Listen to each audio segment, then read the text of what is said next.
আজকের আলোচনায় আমরা আলোচনা করব রুমির মতে চরিত্র কি, আধ্যাত্মিক, দার্শনিক, বৈজ্ঞানিক এবং মনস্তাত্ত্বিক দিক থেকে বিশ্লেষণ করব ও বর্তমান জীবনের উদাহরণস্বরূপ ব্যাখ্যা করব। চরিত্র কাকে বলে? চরিত্র হলো মানুষের মন, চিন্তা, আচরণ এবং মূল্যবোধের সমষ্টি, যা তার ব্যক্তিত্বকে গঠন করে। এটি মানুষের নৈতিকতা, সততা, দায়িত্ববোধ, সহানুভূতি এবং অন্যান্য গুণাবলীর প্রতিফলন। চরিত্রের প্রধান বৈশিষ্ট্য: ১. নৈতিকতা, সত্যবাদিতা, ন্যায়পরায়ণতা এবং সৎ জীবনযাপন। ২. আচরণ, কেমনভাবে মানুষ অন্যদের সাথে ব্যবহার করে। ৩. মানসিকতা, ইতিবাচক বা নেতিবাচক চিন্তাধারা। ৪. নিমন্ত্রণ, রাগ, লোভ, ইচ্ছা ও আবেগ নিমন্ত্রণের ক্ষমতা। ৫. উপকারিতা, অন্যের প্রতি সহানুভূতি ও সাহায্যের মনোভাব। বর্তমান জীবনের উদাহরণ: সততার উদাহরণ: কোনো ব্যক্তি যদি রাস্তায় টাকা ভর্তি একটি মানিব্যাগ খুঁজে পায় এবং সেটি ফিরিয়ে দেয়, তবে এটি তার সৎ চরিত্রের পরিচয়। ধৈর্যের উদাহরণ: একজন ছাত্র যদি কঠোর পরিশ্রম করে পরীক্ষায় ভালো ফল করে, তবে এটি তার অধ্যবসায়ী চরিত্রের প্রতিফলন। নেতিবাচক চরিত্রের উদাহরণ: যদি কেউ প্রতারণা করে অন্যের ক্ষতি করে, তবে এটি তার দুর্নীতিপূর্ণ চরিত্র নির্দেশ করে। চরিত্র হলো মানুষের জীবনের ভিত্তি। এটি ধীরে ধীরে গড়ে ওঠে এবং মানুষের চিন্তা ও কাজের মাধ্যমে প্রকাশ পায়। ভালো চরিত্র গঠনের জন্য আমাদের উচিত সততা, ধৈর্য ও মানবিক গুণাবলী চর্চা করা। তোমার চরিত্রই তোমার প্রকৃত পরিচয়। রুমির মতে চরিত্র আধ্যাত্মিক দৃষ্টিকোণ থেকে বিশ্লেষণ: জালালউদ্দিন মোহাম্মদ রুমি সুফিবাদের অন্যতম শ্রেষ্ঠ কবি ও দার্শনিক। চরিত্রকে শুধু সামাজিক গুণাবলীর সমষ্টি হিসেবে দেখেননি, বরং এটি আত্মার এক অভিব্যক্তি বলে ব্যাখ্যা করেছেন। তার মতে প্রকৃত চরিত্র আত্মজ্ঞান, বিনয়, প্রেম এবং আত্মশুদ্ধির মাধ্যমে গঠিত হয়। ১. চরিত্রের প্রকৃতি, হৃদয়ের প্রতিফলন: রুমি বলেন, তোমার চরিত্র ঠিক ততটাই পরিশুদ্ধ যতটা তোমার হৃদয় পবিত্র। এখানে তিনি বোঝাতে চেয়েছেন যে মানুষের প্রকৃত চরিত্র তার বাহ্যিক আচরণে নয়, বরং তার অন্তরের গুণাবলীতে প্রকাশ পায়। উদাহরণ: কেউ যদি বাইরে থেকে বিনয়ী দেখায় কিন্তু অন্তরে অহংকার লুকিয়ে রাখে, তাহলে সেটি সত্যিকারের চরিত্র নয়। প্রকৃত চরিত্র হলো বিনয়ের সাথে অন্যদের সাহায্য করা, এমনকি যখন কেউ তা দেখছে না। ২. চরিত্র ও আত্মজ্ঞান: রুমি বিশ্বাস করেন, নিজেকে জানাই হচ্ছে প্রকৃত চরিত্র গঠনের প্রথম ধাপ। অর্থাৎ আমরা যদি নিজেদের দুর্বলতা ও শক্তিগুলি বুঝতে পারি, তবে আমরা সচেতনভাবে উন্নতি করতে পারব। উদাহরণ: ধরুন আপনি রেগে যাওয়ার প্রবণতা অনুভব করেন। যদি আপনি বুঝতে পারেন কেন রাগ হয় এবং কিভাবে সেটি নিয়ন্ত্রণ করা যায়, তবে আপনি ধৈর্যশীল এবং সহনশীল ব্যক্তি হয়ে উঠবেন। ৩.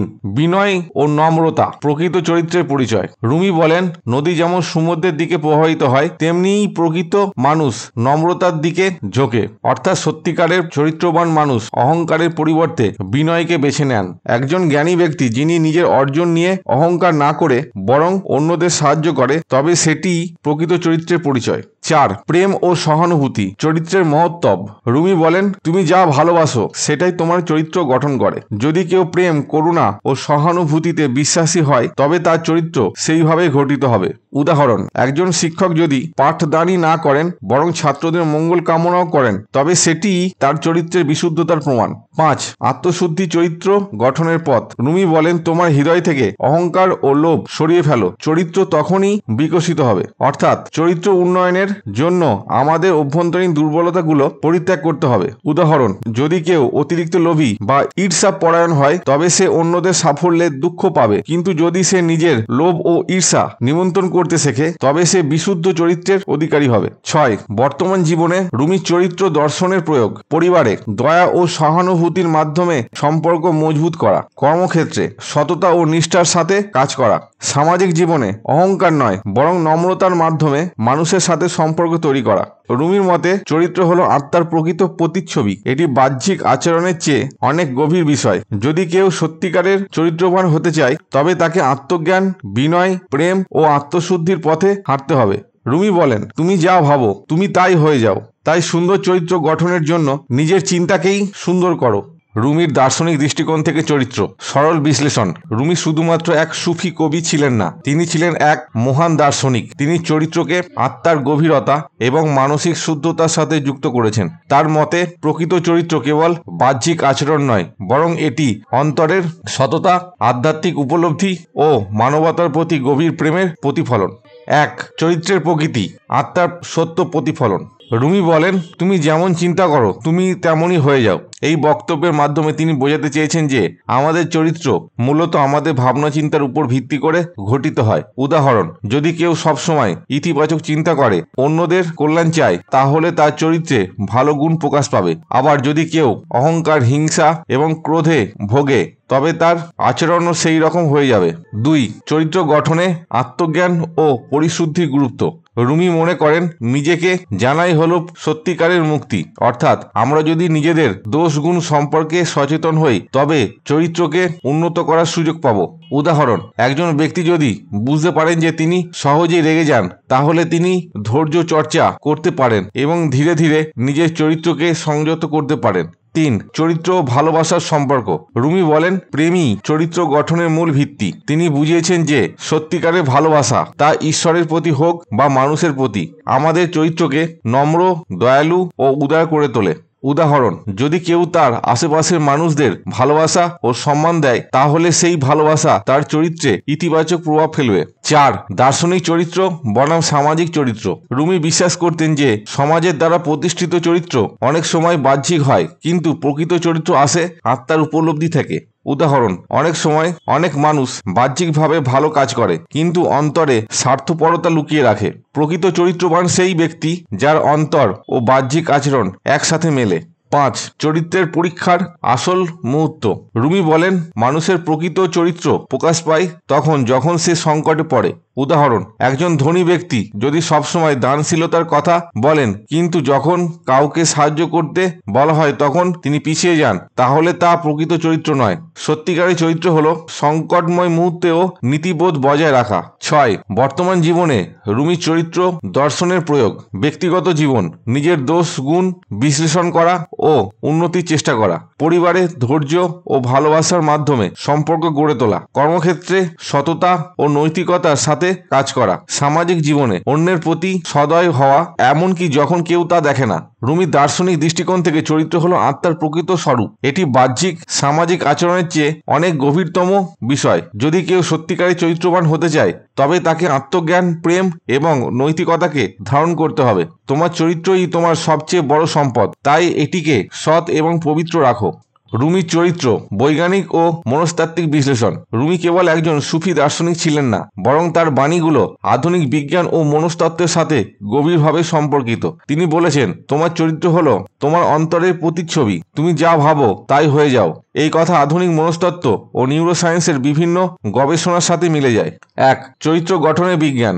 নিউরোসায়েন্স ও চরিত্র বিজ্ঞান বলে যে আমাদের মস্তিষ্কে নিউরাল পাথওয়ে আমাদের চিন্তা ও আচরণকে নিয়ন্ত্রণ করে। যদি আমরা বারবার ইতিবাচক আচরণ করি, তবে তা মস্তিষ্কের নিউরাল নেটওয়ার্কে স্থায়ীভাবে সংরক্ষিত হয় এবং আমাদের চরিত্রের অংশ হয়ে যায়।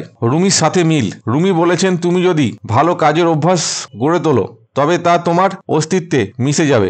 অর্থাৎ আমরা যদি প্রতিদিন সততা, ধৈর্য ও ভালোবাসার চর্চা করি, তাহলে আমাদের চরিত্র স্বাভাবিকভাবেই উন্নত হবে। বাস্তব অভিজ্ঞতা, যদি কেউ প্রতিদিন ধ্যান বা প্রার্থনা করে এবং ধৈর্য চর্চা করে, তাহলে তার মস্তিষ্কে সেরোটোনিন ও অক্সিটোসিন হরমোন বৃদ্ধি পায়, যা তাকে শান্ত ও সদয় করে তোলে। আচরণগত মনস্তত্ত্ব ও অভ্যাসের শক্তি। মনোবিজ্ঞানী B.F. স্কিনার বলেন, মানুষের চরিত্র ও আচরণ মূলত তার পরিবেশ ও অভ্যাস দ্বারা গঠিত হয়। যদি কেউ নিয়মিত ভালো কাজ করে, তবে তা তার স্বভাব হয়ে দাঁড়ায়। রুমির সাথে মিল। রুমি বলেন, তুমি যা করো বারবার, সেটাই তোমার প্রকৃত চরিত্র। বাস্তব উদাহরণ, যদি একজন ব্যক্তি প্রতিদিন দান ধ্যান করে, তবে ধীরে ধীরে এটি তার চরিত্রের অংশ হয়ে যাবে এবং সে অন্যদের সাহায্য করতে পছন্দ করবে। 2. মনস্তাত্ত্বিক দৃষ্টিকোণ থেকে চরিত্র। ফেরেডিয়ান থিওরি ও রুমির দর্শন। সিগমুন্ডে ফেরেডের মতে মানুষের চরিত্র 3টি স্তম্ভের উপর দাঁড়িয়ে। 1. আইডি, প্রাথমিক প্রবৃত্তি। 2. ইগো, বাস্তবতার উপলব্ধি। 3. সুপার ইগো, নৈতিক জ্ঞান ও বিবেক। রুমি চরিত্রকে উন্নত করতে সুপার ইগোর শক্তিকে বাড়ানোর কথা বলেছেন। তিনি বলেন, তোমার আত্মা যদি বিশুদ্ধ হয়, তবে তোমার চরিত্র বিশুদ্ধ হবে। বাস্তব উদাহরণ, যদি একজন ব্যক্তি শুধু ব্যক্তিগত আনন্দের পিছনে ছোটে, তবে সে স্বার্থপর হয়ে উঠবে, কিন্তু যদি সে বিবেকের কথা শোনে, তবে সে নৈতিক চরিত্রের অধিকারী হবে। ব্যক্তিত্বের 5টি মাত্রা ও রুমি। আধুনিক মনোবিজ্ঞানে বিগ 5 পার্সোনালিটি টাইপস দ্বারা মানুষের চরিত্র বিশ্লেষণ করা হয়। 1. উন্মুক্ততা। 2. সততা ও দায়িত্বশীলতা। 3. মিশুক প্রকৃতি। 4. সহানুভূতি ও বন্ধুত্বপূর্ণ আচরণ। 5. আবেগ নিমন্ত্রণের ক্ষমতা। রুমি মনে করতেন যে মানুষের চরিত্র পরিশুদ্ধ করতে উন্মুক্ততা, সততা ও দায়িত্বশীলতা ও সহানুভূতি ও বন্ধুত্বপূর্ণ আচরণকে বাড়ানো দরকার। বাস্তব উদাহরণ: যদি কেউ খোলা মনে নতুন জ্ঞান অর্জন করে এবং সততা ও দায়িত্বশীলতা চর্চা করে, তবে তার চরিত্র উন্নত হবে। বর্তমান জীবনে রুমির চরিত্র দর্শনের প্রয়োগ: আত্ম উন্নয়ন, নিজের প্রতিদিনের চিন্তা ও কাজ বিশ্লেষণ করা এবং নেতিবাচক অভ্যাস পরিবর্তন করা। পরিবার ও সমাজ: ধৈর্য, সহানুভূতি ও ভালোবাসার মাধ্যমে সম্পর্ক গড়ে তোলা। কর্মক্ষেত্রে সততা ও কঠোর পরিশ্রমের মাধ্যমে নিজের চরিত্রকে দৃঢ় করা। রুমি এবং আধুনিক বিজ্ঞান উভয়ই বলে যে চরিত্র হলো অভ্যাস, চিন্তা এবং আত্মার প্রকৃত প্রতিফলন।